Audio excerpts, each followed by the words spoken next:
Hi, hello there. This is Dr. Samurai, a professor in Japan specializing in international social pathology. And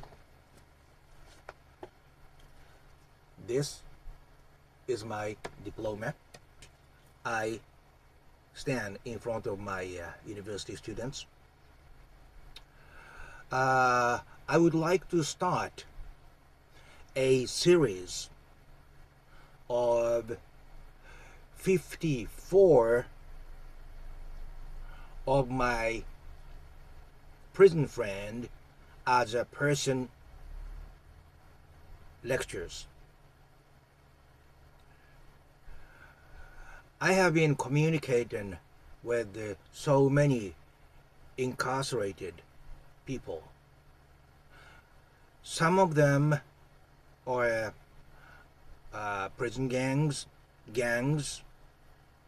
white supremacists, mafia, godfathers, serial killers, mass murderers, and so on.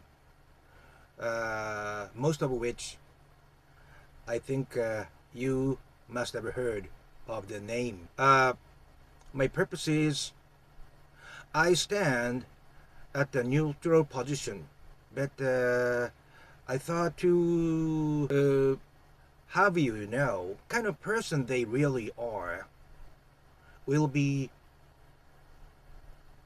meaningful to understand what the society is and what kind of society we are going to make. They are, so to speak, as celebrity, criminals, but they have faces that you have never seen before. So I thought I would like to share what I know with you. Okay? And memorable first time minute lecture today is about Mr. Charles Manson. As you know him very well, he is at least one of the most famous criminals in the world. He is the leader of a cult group, Manson family, and without making his own hands dirty, by using his followers, most of them were female, killed 9 people. And he was the original model for Charlie's Angel. What kind of person was he? Okay, first I would like you to provide you general information. Then like to get into my personal and private knowledge of who they really are. Okay. Charlie, I called him Charlie. Okay. He was severely neglected and also abused at institutions he was placed at. There's one episode in which her mother exchanged him for a pitcher of beer at the bar, because his mother was also a very young 16 years old and ran away from a very, very conservative parents. As you know, he one time ran away from boys' school, came back to his mom, but she returned him to the institutions, herself. Charlie got so disappointed and depressed, and it is said that after that he will never believe other human beings. And he was on and off of those, institutions for young people, and also he repeated petty crimes, and he got 10 years finally for all that. But actually he spent more than 20 years in prison. And during those period, he learned two things. One is how to play guitar by one of the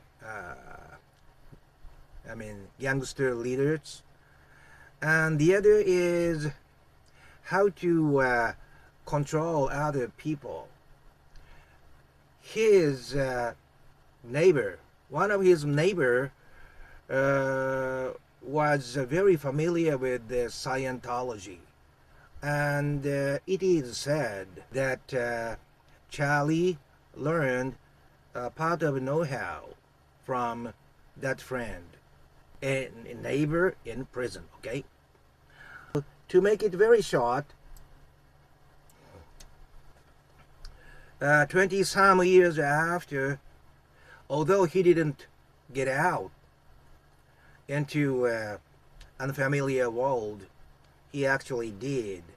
All he was thinking about was to be successful in the music world, by using his guitar and his voice, right? So I think this is the correct information.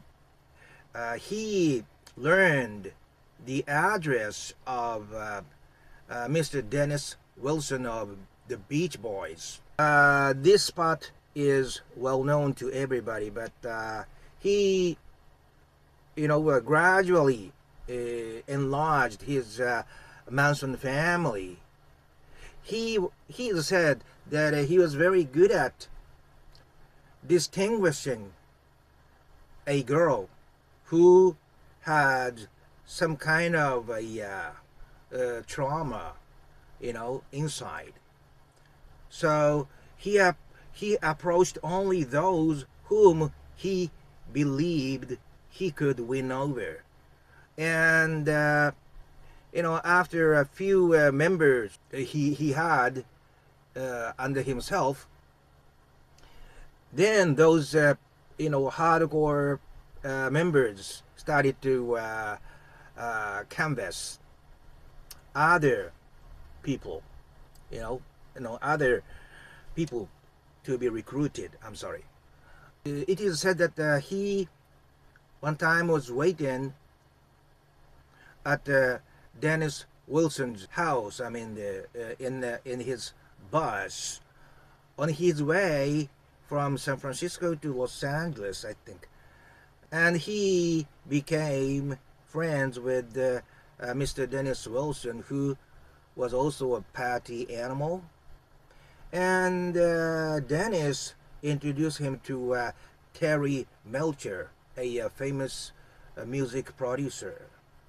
Okay, so by providing free sexes and drugs and so on, he thought he could go up in the music world, right?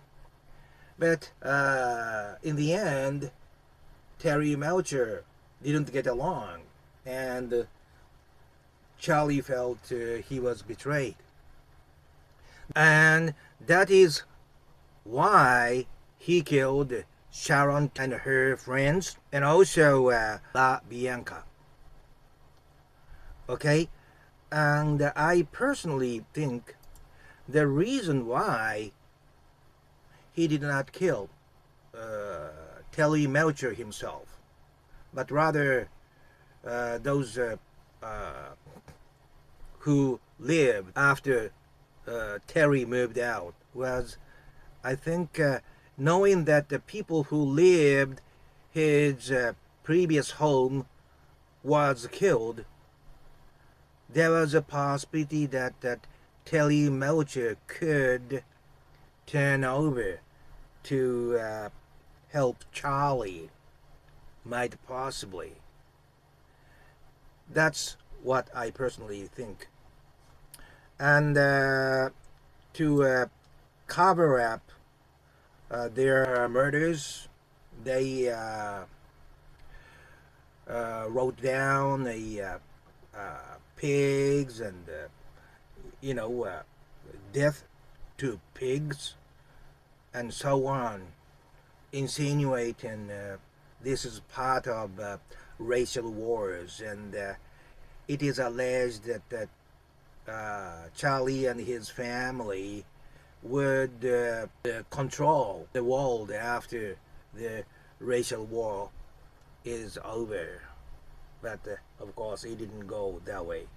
Okay. Fact of the matter is, even after his arrest, he was consistent that he never joined the murder.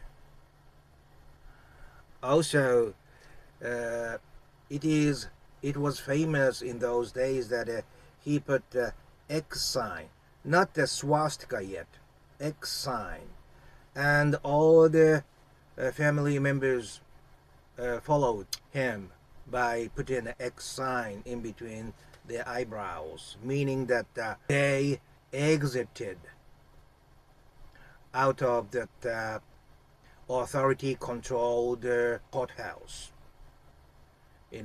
psychologically. They wouldn't join and support, smooth running of court rulings. Okay, the reason why this case and also Mr. Charles Manson became so worldwide famous is partly because some shallow understanding people thought, envious of his status of being surrounded by young girls. That's one thing. And second thing is some parents started to think, is my kid okay? Those fear caused the fear in the parents. That's number two. Number three, he blatantly admitted he is the evil. That's number three. And number four is the biggest thing. Knowingly or unknowingly, he put this act of his with Beatles' White Album, one of which was Helter Skelter. Beatles was worldwide famous at the time, right? And he was nobody.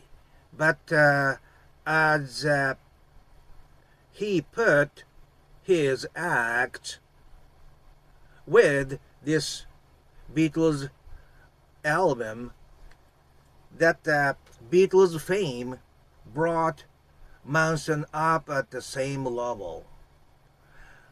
I am not sure whether he calculated that much or not, but in the end, he succeeded in becoming a celebrity. Okay, that's the general information, but Charlie that I know is a little bit different. This is the part 2. Okay, I will tell you out of my personal communications about who he really was. He called me 3 times from prison to Tokyo, Japan. It was mediated by then girlfriend and fiance. So she did something, and it was like a triangle. She was listening to our conversation too, but I was very thankful for that. Opening up our conversation was very soft and kind and gentle. Hey, how you doing? And stuff, like something like my favorite grandpa was something whom I haven't been able to see. And also, we exchanged letters for over 10 years, and each time his messages was over 10 pages. So I really appreciate his, genuine sincerity to me, spending so much time. But there was a reason for that. Oh, by the way, one of his letter even included his bank account copy. And he asked me, you can be deputy of myself. And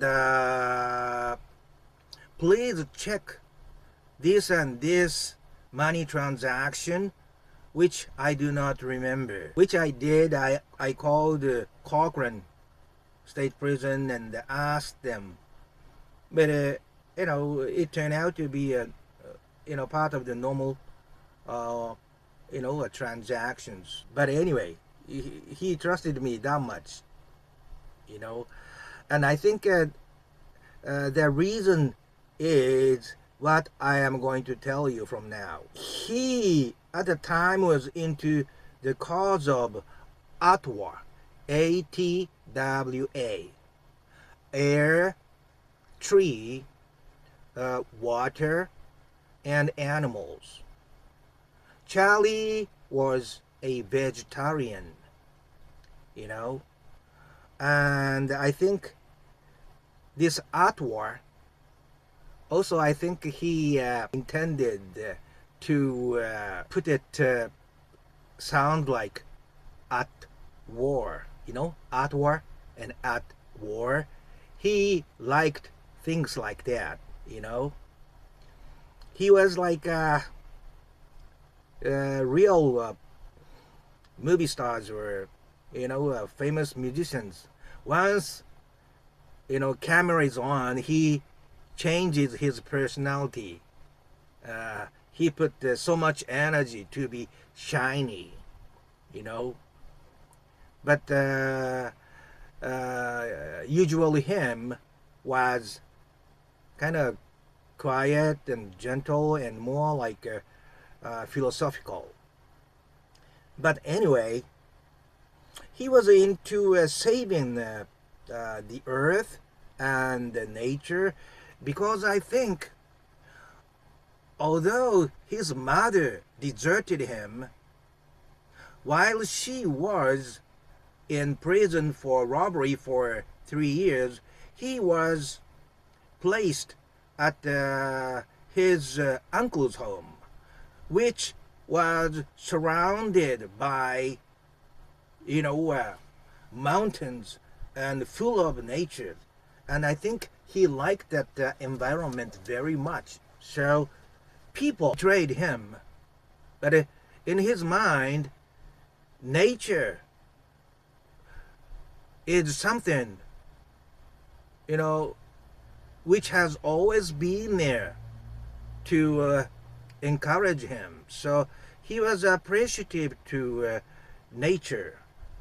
I'm pretty much sure about that. But anyway, after a couple of letter exchanges, he asked me directly that will you put a real picture of those youngsters who died on that Zero fighter planes? He had such a strong, sympathy with those Zero fighter youngsters who flew only one-way field to die at their target.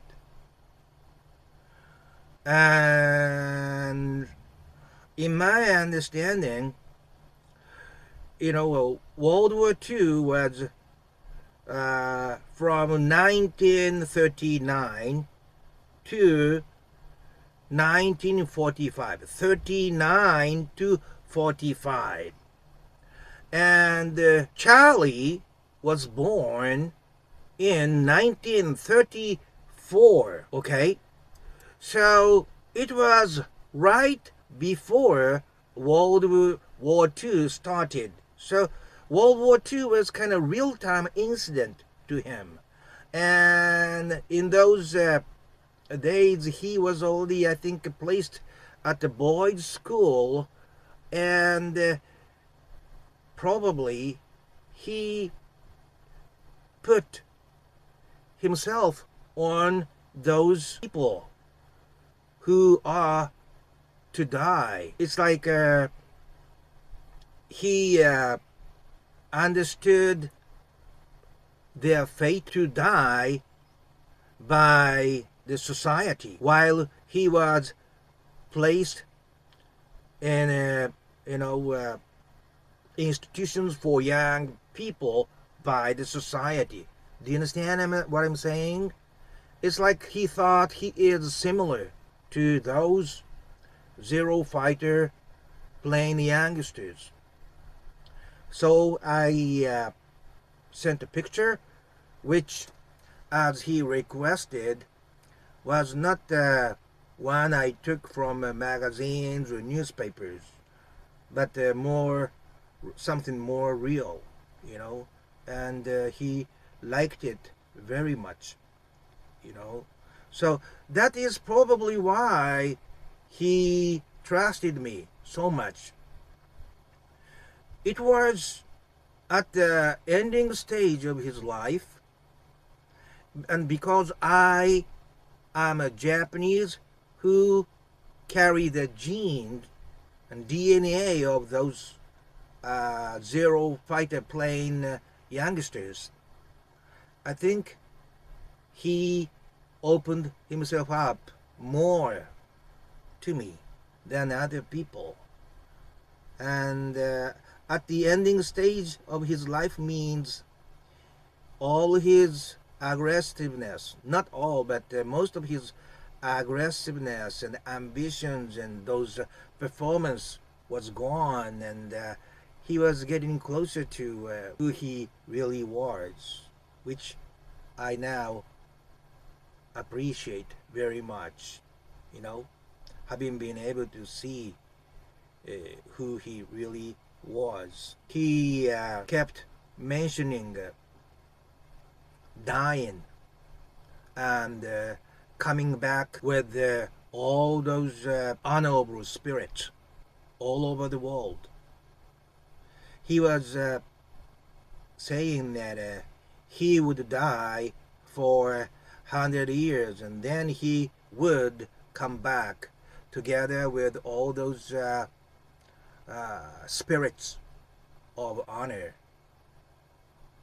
which means those people who died with honor for justice all over the world. I think the trust to me came from all those things. And when he did those crimes, he actually did order his trustworthy soldiers to kill the people who live at where Terry Melcher used to live as cruel way as possible. He said that in the heat of the instruction. So, although he didn't actually do the act of killing, he clearly ordered. The fact is fact. That La Bianca couple case, he once entered and tied them up with the band string, and they then came out and ordered his soldiers to enter and kill. So he helped, but he did not actually kill. He is that kind of person when he was young. And as a social pathologist, I can tell you this much, okay? Those who experienced severe neglect and who also encountered opportunities to take advantages of others and enjoy it. Those two experiences, if the person experience, that's when a cult leader is born. He had all those two, himself. I told you that he learned how to control people, learning by his the prison neighbor, right? I can tell you that he did not commit suicide until he died at the age of 83. That is a good point. True psychopath never commit suicide. That's my understanding. Psychopath is defined as emotional handicap. Their emotions are very shallow, including guilty feelings and empathy and regret and so on. I think he was a quintessential example of psychopath, using others, keep pathological lies, and never commit suicides, so on. But there's this test called PCLR, psychopathy checklist revised, PCLR. There's a kind of range from 0 to 40. So he was considered to be very high in that scale. I am talking about young Charlie, okay? But when people become older, those aggressiveness and sexual urges started to go down, right? That's the time I started to contact him. The reason why he was so good at collecting those long young females was he always told them what they wanted, nothing else. And he always affirmed them as they really are. One of the Manson families was kind of inferiority complex of being too hairy. But he told her to take off her all the clothing and saw her naked for a while, and it's beautiful. He affirmed them as they are, while it was never done at their real home. He was good at distinguishing who has, some trauma inside. And also, one other thing is he said to have them cross the line by themselves. It's like when he was driving that yellow bus down on the Highway 101. Occasionally he stopped and And at the parking lot, there was this girl. I forgot her name, but she really looked lonely. What he said was, we are traveling together with same-minded people, and if you are interested in joining us, we are gonna take off tomorrow morning. So why don't you come here if you want to join? So he never forced them to do things. At the last line, he had them cross over.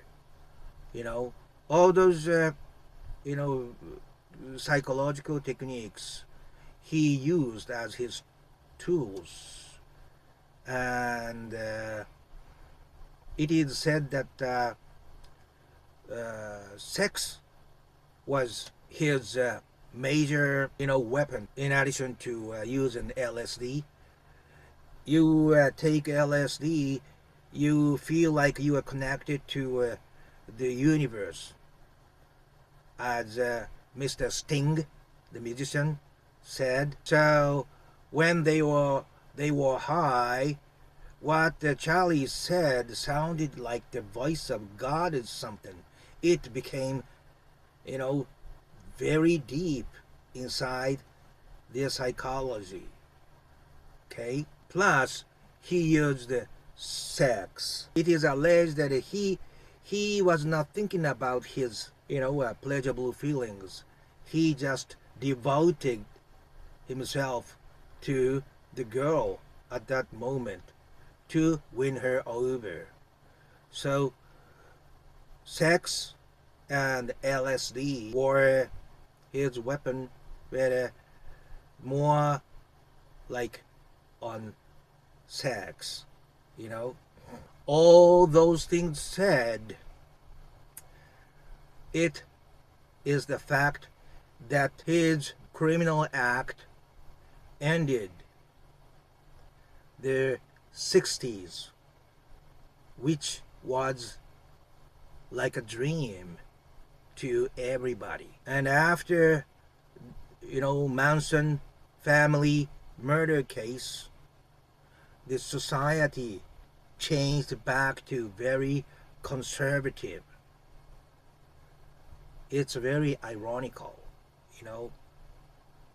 As I have told you, he kept saying he'll be back with the great spirits all over the world. He passed alone in his prison cell, at the age of 83. And I would like to wrap up this just a minute lecture by famous words he left at the courthouse. One is, those young kids who are assaulted with knives, that's your kids. You people taught them to do that. I didn't teach them. All I did was stand up. Number two, there's one thing I'm sure about. That is, say I am guilty for killing all those people you said I did. You must admit you are as guilty as I am for all those deaths that happened at Vietnam. It is about time that you should think about your double standard society. And number three, I was in the institution you created all my life. That means I am your creation. So that means I am you yourself. You are looking at yourself in me because I am your creation. You want to kill me? I have been dead already for 23 years in a grave. you dig. All these are the Manson's words, translated to my own words.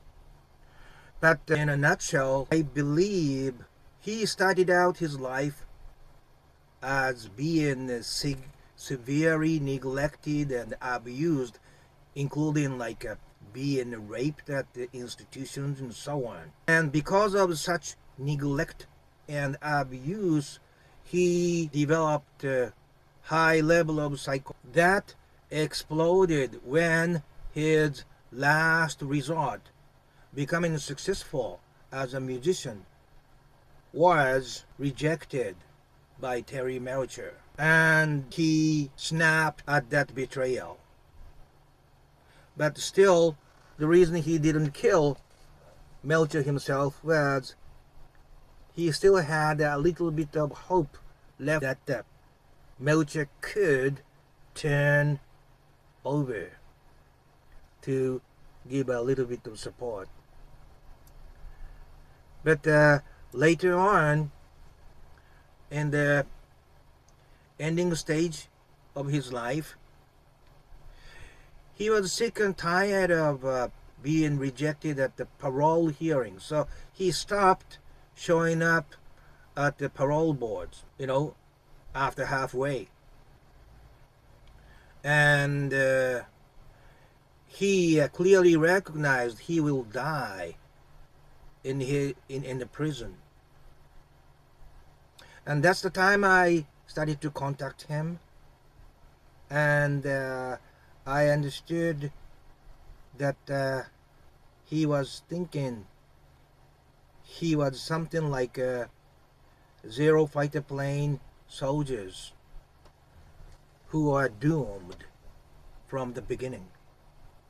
And that's why he was kind and trusting me so much.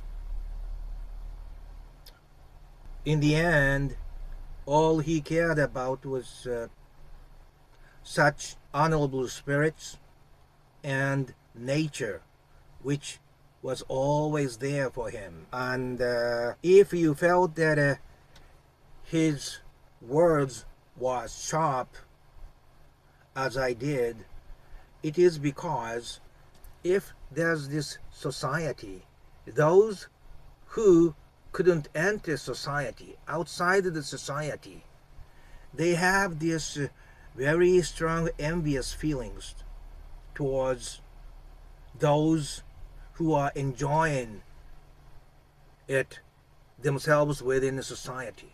So to them, outsiders, social ill way more clear than to those who are inside. So I think what he left at the courthouse, those words are meaningful to us, and we all have to think about it, although the person who said it is not in this world anymore. Okay, thank you very much for listening till the end, and hope I told you something that you did not know. And as I have said in the beginning, I will continuously provide my minute lecture about my prison friend as a person series.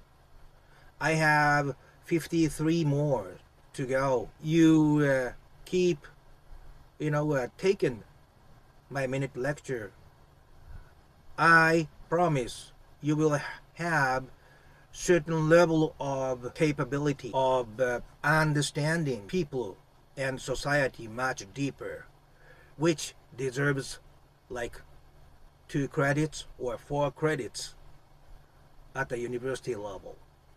Okay, so I would be very happy if you register yourself not as a subscriber but as a student of my extension class. So I'm going to put some sign on the screen, so You just click it, and you can become a student, you know, of my extension class. Okay, so I will see you next time in my minute lecture number 2. Okay, there are so many famous incarcerated people whom you did not really know up until you take my class, and all of them I saw in person, or I called by phone, or I exchanged letters over at least 5 years. So I would like to provide you something you did not know to deepen your understanding of people and society by taking my classes. Okay, see you next time and have a wonderful time. Bye bye now.